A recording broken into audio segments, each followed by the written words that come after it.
Hey everyone, welcome back to 99 Reviews. Today we're exploring study mode in ChatGPT, a feature built for students and learners. It's like having a personal tutor in your pocket. Let's see how it works. Study mode is designed to help you learn, practice, and revise.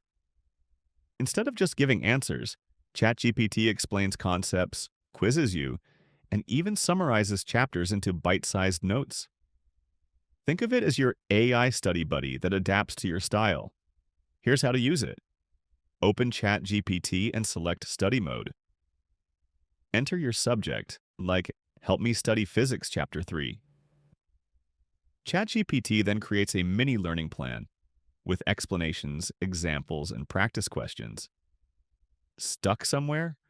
Just ask it to simplify or give real-life examples.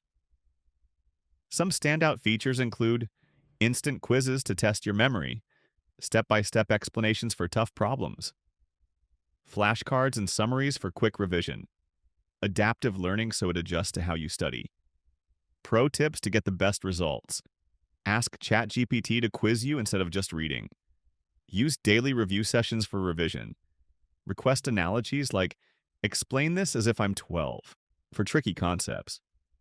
And that's ChatGPT Study Mode, your smart study partner for exams, homework, or self-learning. Will you try it for your next study session? Drop a comment below. If you found this helpful, hit like, subscribe to 99 Reviews, and I'll see you in the next video.